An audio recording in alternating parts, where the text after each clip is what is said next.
Welcome to Empowered Gardening. Today we're going to share with you how to create more gardening space.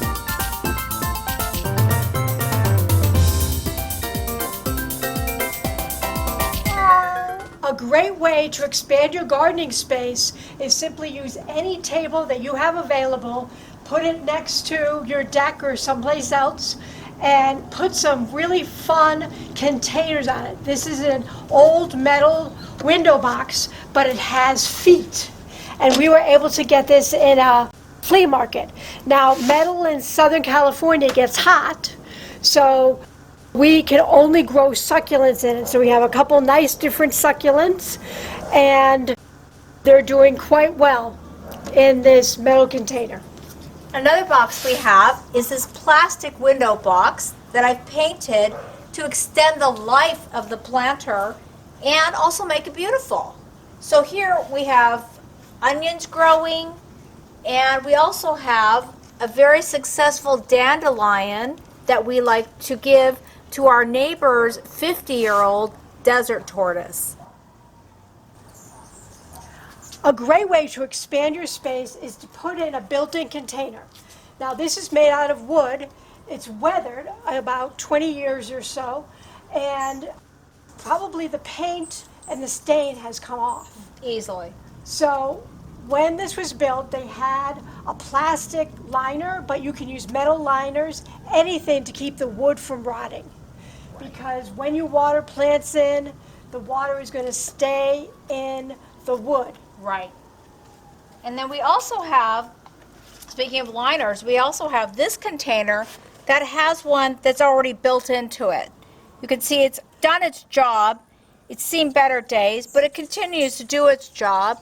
And eventually I'll paint it to extend its life and make it look beautiful. And Cindy has this one. This one is a ready-made container, but it has some nice features to it. And you can hang plastic off of wood or off your windowsill or any area that you have. And let's show you how we know that you can do that. You can see that on this container it's got two holes here so that you can drill screws into this wooden box or your windowsill and then hang it on those two screws, and you'll have more planting space. Yep.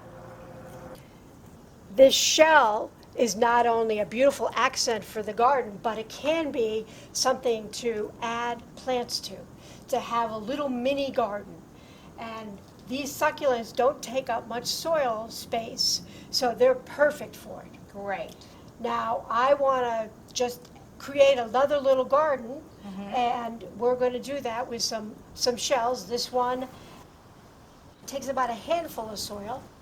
And that's a mussel shell, I see. Right. We had a good time eating these mussels, and bringing them home just for this purpose is just a great idea. We're going to just snug that one right in there. Okay. And I'd like you to help me with these other ones. Sure. And let me check to see if this piece will work. Okay.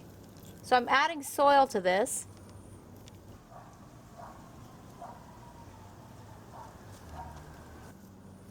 And we'll just place it next to the other shell, the mussel shell that we just did.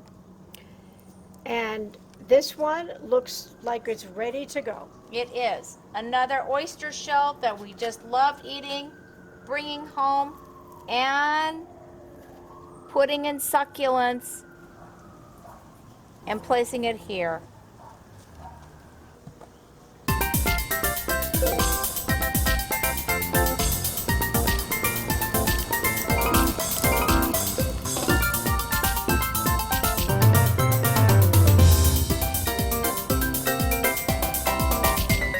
I've refreshed this planting box, and now I'm putting the very final plant in.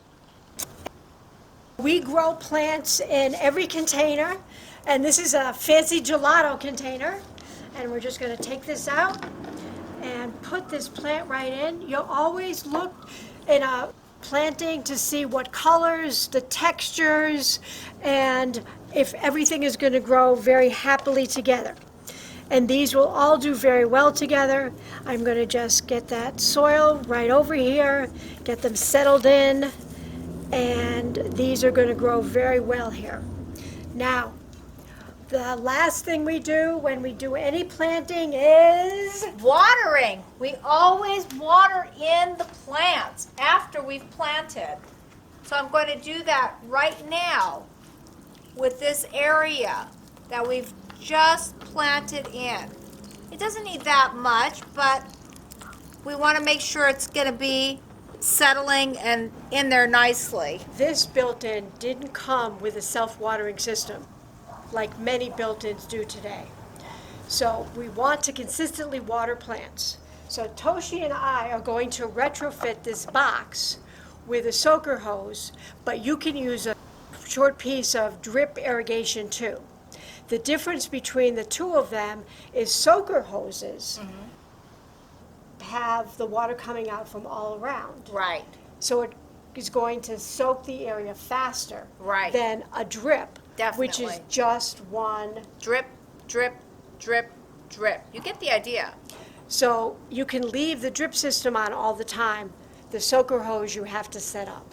So we have put this in behind the plants. Let's show. Yes. See the soaker hose? And we are going to carefully move the plants.